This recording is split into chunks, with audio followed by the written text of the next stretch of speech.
Hello, good morning, everyone. Welcome to the ESL virtual prototype and functional safety track. We have 4 very interesting presentations today, 2 on virtual prototype, 1 on security and 1 on centralized verification environment. So we'll start with the first presentation. The title of the presentation is Robust UVM Framework for Detection of Hardware Security Vulnerabilities in Security Subsystem and Cryptography IPs. And the presenter are Niharika and Arjun. You will also see a poll flashing on your screen. It will have a set of 4 questions on innovation, quality, positioning, and the presentation. So kindly rate that and send that as a feedback. Towards the end of the presentation, we'll have a 5 minutes question and answer session. Thank you. Over to you, Niharika.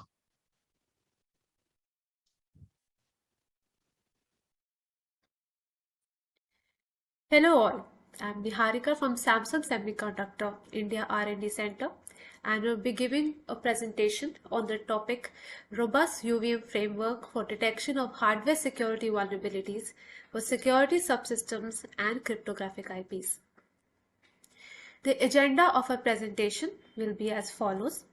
We will first discuss how is hardware security the need of the hour and difference between functional and security verification. Then we'll go over some basic terms which will be frequently used in a presentation. Then we'll touch upon some related work. And finally, we will deep dive on a proposed framework and share results. Today, there are many demonstrated attacks that take advantage of hardware-specific vulnerabilities. This has led to confidentiality, integrity, and availability of our systems getting compromised. Unlike software vulnerability fixes, hardware fixes through software or firmware patches can cause performance degradation and may create issues which were never there before. A security vulnerability might not have a visible functional impact and so can get easily missed during conventional functional verification. We know that randomness is the key factor in finding many critical bugs, but it is not enough when we want to find security holes. This necessitates a shift in how we approach hardware security verification. Now, before we go into more details about our methodology, let us quickly go over some of the terms which will be frequently used ahead. Now, weaknesses are faults, flaws, and other errors in design that, if left unaddressed, could result in vulnerabilities in the system.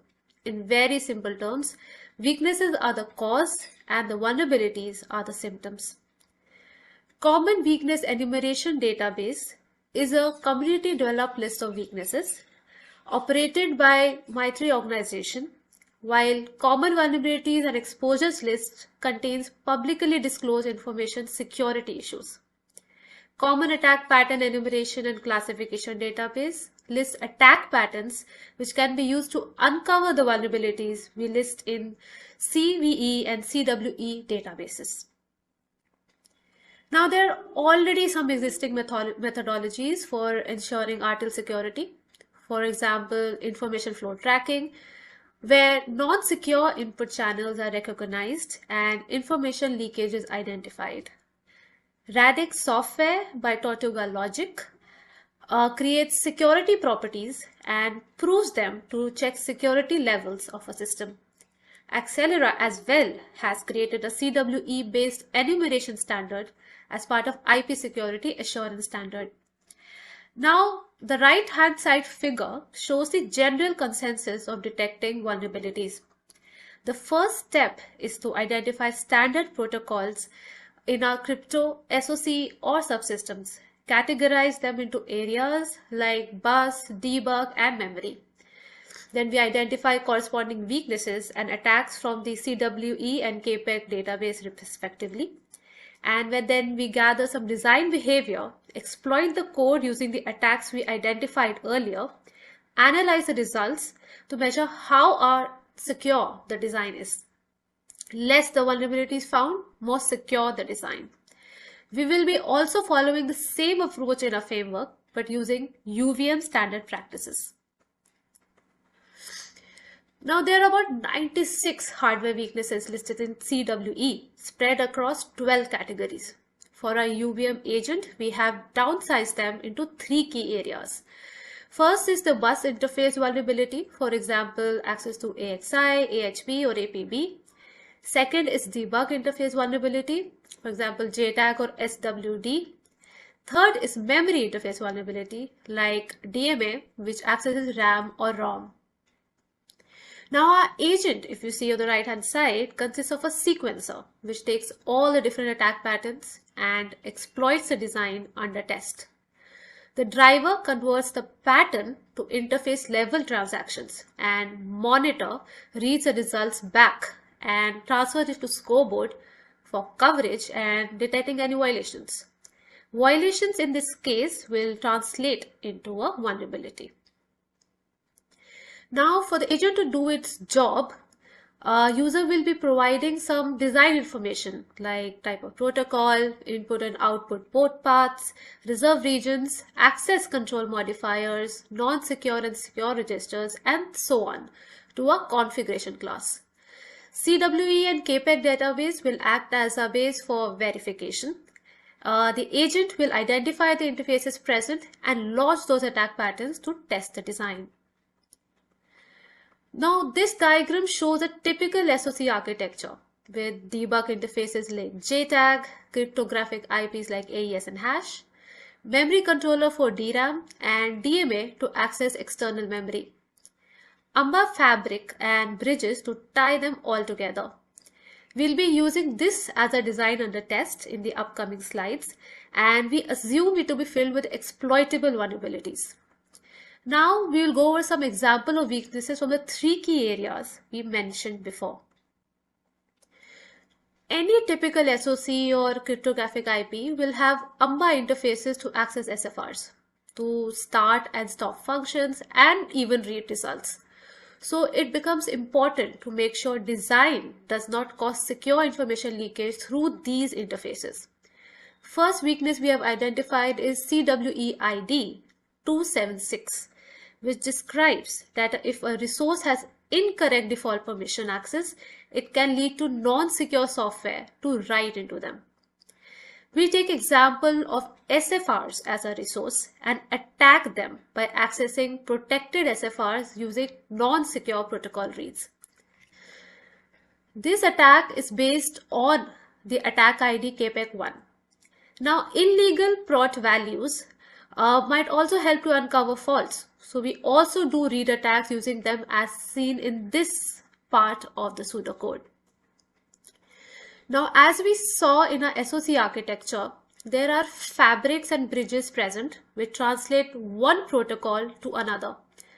Since most of the time the translation is not one-to-one between the protocols, a weakness can arise if the bridge IP block creating a destination transaction incorrectly translates the security identifiers, causing the adversary to become trusted to untrusted or vice versa.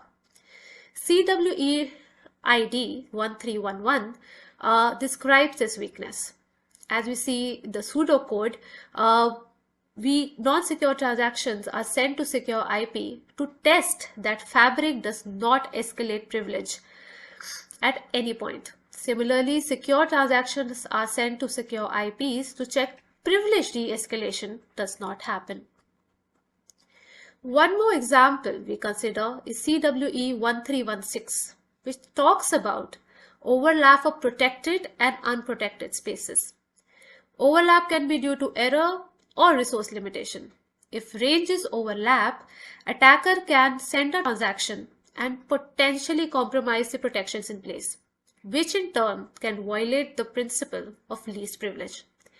KPEG 180 attack pattern can be used in such a case where we incorrectly configure access control.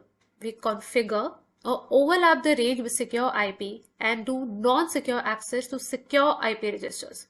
If vulnerability exists, access will be granted. For debug interface vulnerability, we consider JTAG as an example interface. JTAG is a common hardware interface that provides the host to communicate directly with internal components. It is important to make sure that such an interface does not give access to sensitive information as mentioned in CWID 1244.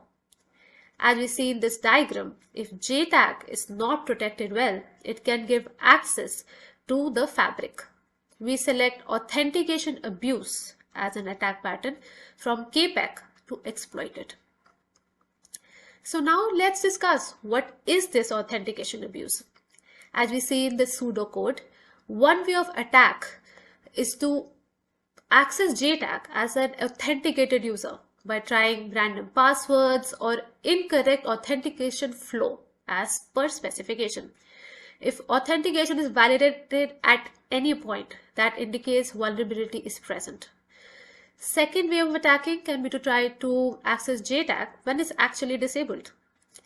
Another way can be to change authentication status SFR after boot up and try to access resources through the debug interface. Now, a typical subsystem uses a lot of different types of memories. It can be a SRAM or a DRAM. Block operations use them to store data, and it's important that they are cleared after execution, as any attacker can gain access to the data. Such a weakness can make it easy to do brute force and dictionary attacks. This weakness maps to CWEID 226. As seen in this diagram, two blocks, one secure and the other non-secure, are using the same memory space, and if data remains uncleared, it can lead to memory being read by the untrustworthy block.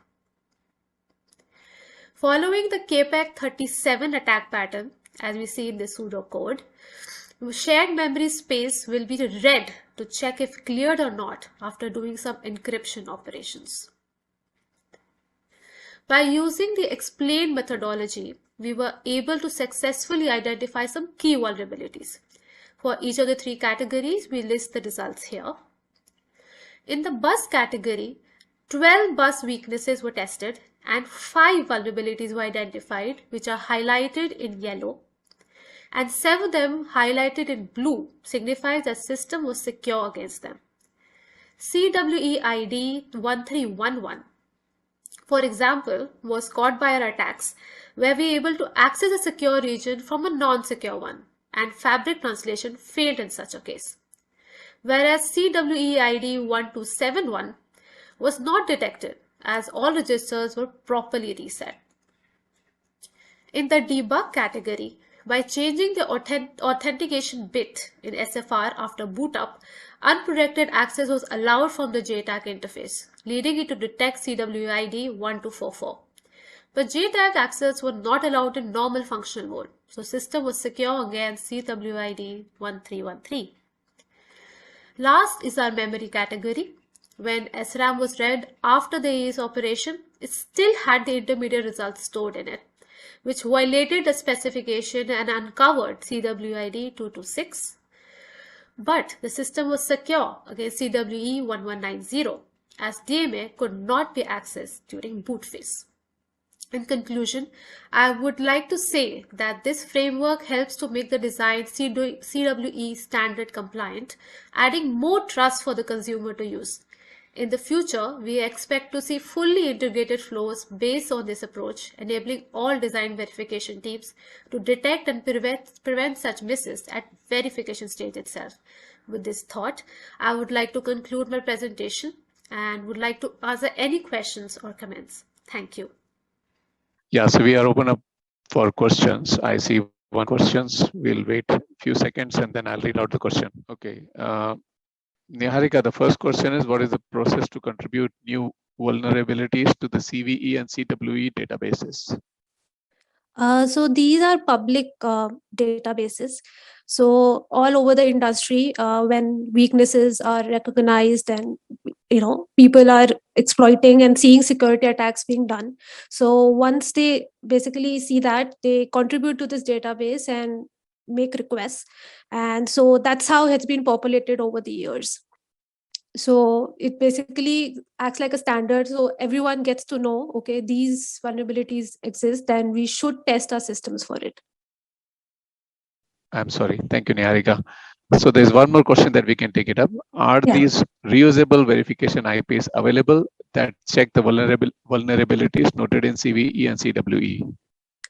Okay. So currently there are some softwares available which are like binaries which you can plug in, and there are some softwares also available by Cadence and everything. But if we see at the UVM level itself or VIP itself, we didn't find any so that which you can actually integrate into a UVM environment.